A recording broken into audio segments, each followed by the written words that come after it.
Assalamualaikum warahmatullahi wabarakatuh. Baik teman-teman, kita akan melanjutkan materi selanjutnya ya. Kemarin kita sudah sampai ke bab 4 yaitu ikatan kimia. Selanjutnya kita akan ke bab selanjutnya yaitu hukum-hukum dasar kimia. Jadi hukum-hukum dasar kimia itu lebih ke perhitungan kimia ya. Jadi kita belajar menghitung atom dengan memperhatikan hukum-hukum dasar kimia.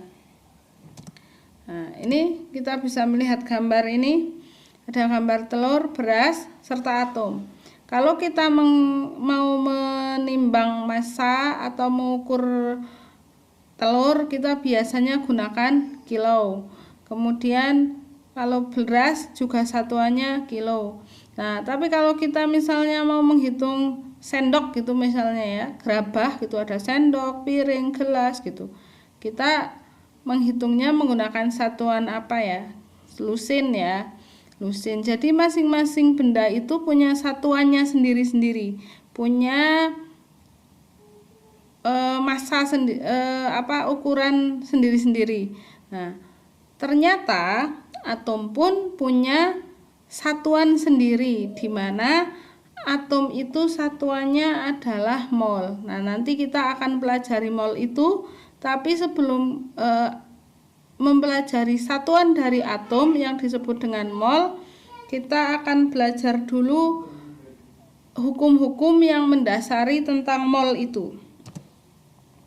Yang pertama yaitu hukum kekekalan massa.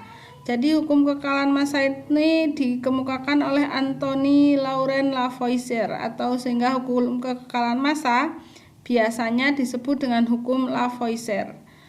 Nah, hukum kekekalan massa ini menyatakan bahwa massa zat sebelum dan sesudah reaksi adalah sama. Jadi seandainya kita membakar kayu 1 kg, maka hasil dari pembakaran itu juga harus 1 kg. Tapi kadang kita melihat hasil pembakarannya itu hanya yang terlihat oleh mata kita, hanya yang tersisa. Misal pembakaran dari kayu itu apa ya? Abu. Nah, kalau kita perhatikan jumlah kayu dengan jumlah abu itu jauh lebih kecil. Misalnya 1 kilo kayu, maka abunya mungkin paling 200 gram gitu ya, 200 gram. Nah yang lain tuh apa? Kita harus tahu bahwa ternyata hasil dari pembakaran kayu itu enggak hanya abu, ada asap, ada gas CO2 dan sebagainya. Jadi kumpulan dari abu, gas yang terbentuk itu totalnya akan sama dengan jumlah kayu. Ini kalau menurut Lavoisier. Nah, jadi ini, misal ini kita mereaksikan apa ini ya? Sebuah cairan yang beratnya 104,50 gram. Setelah direaksikan, ternyata hasilnya sama persis, 104,50 gram. Nah, ini ternyata di alam hukum ini berlaku. Jadi massa zat sebelum reaksi dan massa zat sesudah reaksi itu jumlahnya sama. Massanya sama. Contoh soal seperti ini. Sebanyak 23 gram logam natrium direaksikan dengan gas klorin menghasilkan 58,5 gram natrium klorida. Berapa gas klorin yang bereaksi? Jadi kita bisa tuliskan ya, natrium. Nah, ini kita menuliskannya natrium. Ini ya, natrium direaksikan ini dilambangkan dengan plus, berarti natrium direaksikan dilambangkan dengan plus. Klorin, nih klorin menghasilkan. Nah, menghasilkan ini dilambangkan dengan anak panah natrium klorida. Jadi kita bisa tuliskan seperti ini. Nah, kita tahu natrium masanya adalah 23. Kemudian klorinnya ini ditanyakan. Ini yang ditanyakan. Kemudian ternyata menghasilkan natrium klorida sebanyak 58,5 gram. Nah, berapa klorinnya?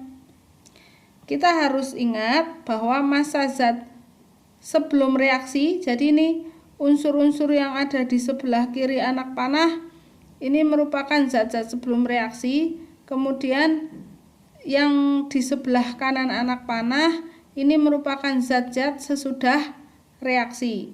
Dan zat yang berada di sebelah kiri anak panah itu harus sama massanya dengan zat yang di sebelah kanan anak panah. Nah, ini berdasarkan hukum kekekalan massa, kita bisa tuliskan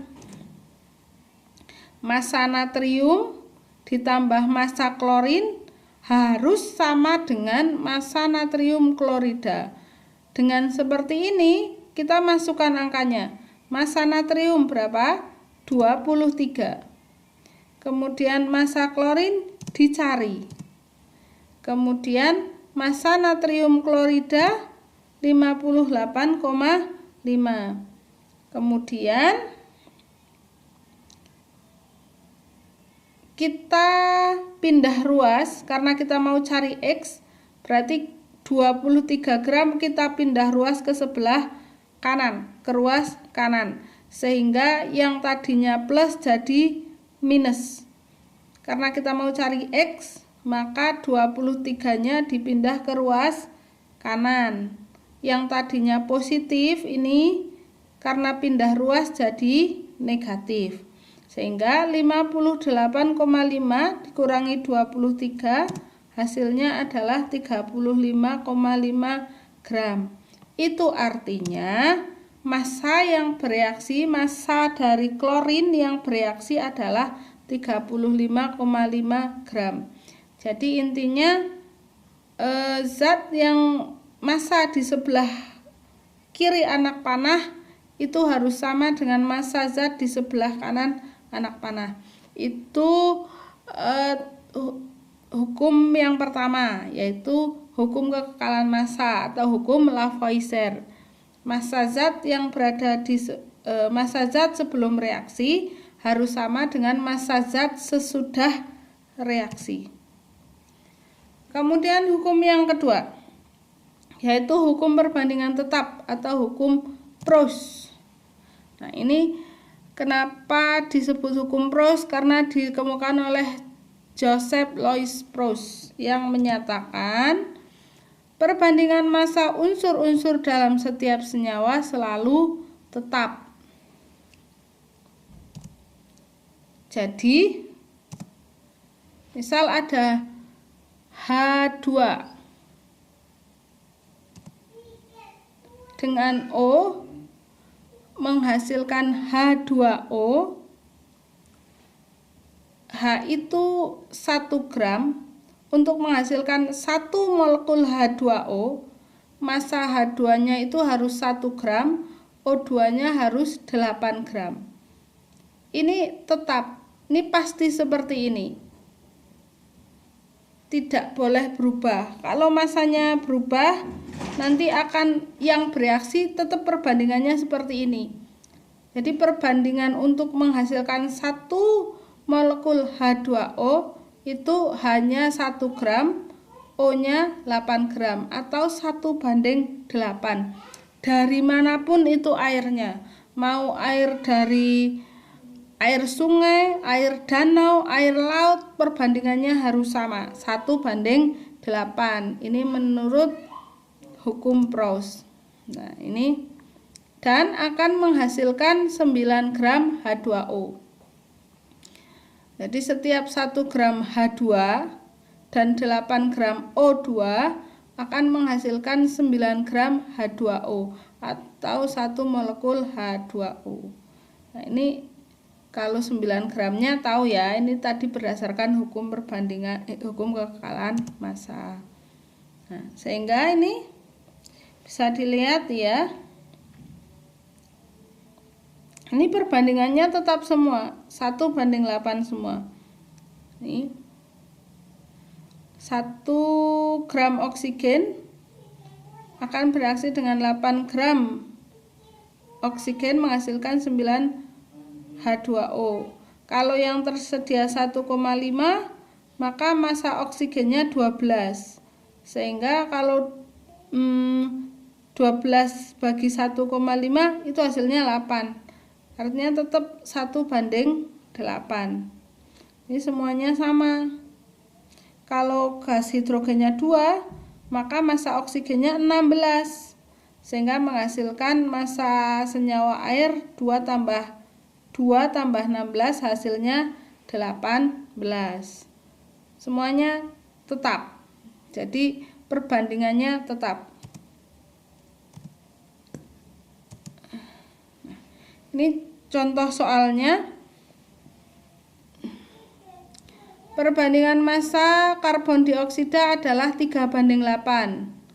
Berapa gram karbon yang bereaksi dengan 24 gram oksigen. Jadi perbandingannya 3:8. Dan yang tersedia di sini, jadi ini artinya 3 gram C akan menghasilkan CO2 jika 3 gram C bereaksi dengan 8 gram O2. Sehingga nanti akan menghasilkan 11 gram CO2 gitu. Nah, diingat-ingat ya, ini perbandingannya 3:8. Kalau tidak 3:8 maka tidak akan jadi CO2. Itu karena perbandingan tetap. Nah, di sini ternyata tersedia karbon itu sebanyak 24 gram. Oksigen deng. Oksigennya tersedia 24 gram oksigen. Nah, kira-kira C-nya berapa? Kalau oksigen yang tersedia 24 gram, karena harus habis semua. Gitu ya. Nah, maka ini bisa dituliskan. Tadi kan ini ya ditulis massa C banding massa O 3:8. Ini dapat juga ditulis seperti ini, massa C banding massa O. Massa C per massa O atau sama dengan 3/8. Kemudian karena kita mau cari O, maka kita mau cari C, maka rumusnya jadi massa C sama dengan 3/8 kali massa O. Nanti kalau kita mau cari O, maka rumusnya jadinya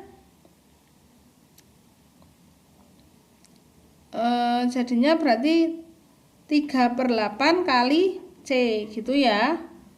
Nah, ini kita masukkan angkanya. Nah, 3/8 kali massa O berapa? 24. Hasilnya 9 gram. Jadi massa C-nya harus 9 gram agar perbandingannya 3:8.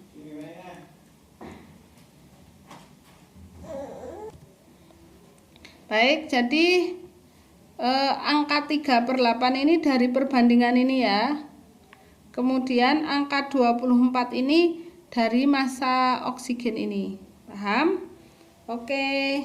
Kemudian yang kedua, berapa persen massa karbon dan oksigen dalam senyawa tersebut? Jadi C itu berapa persen, O itu berapa persen? Itu ya pertanyaannya. Nah, ini kita bisa lihat massa C banding massa O 3/8. Totalnya nanti 3 tambah 8 adalah 11. Jadi kalau kita mau cari persen massa C, berarti ya 3/11 kali 100. Nanti kalau kita mau cari massa O, berarti 8/11 kali 100 gitu. Ini untuk soal untuk materi hukum kekekalan massa dan hukum perbandingan tetap.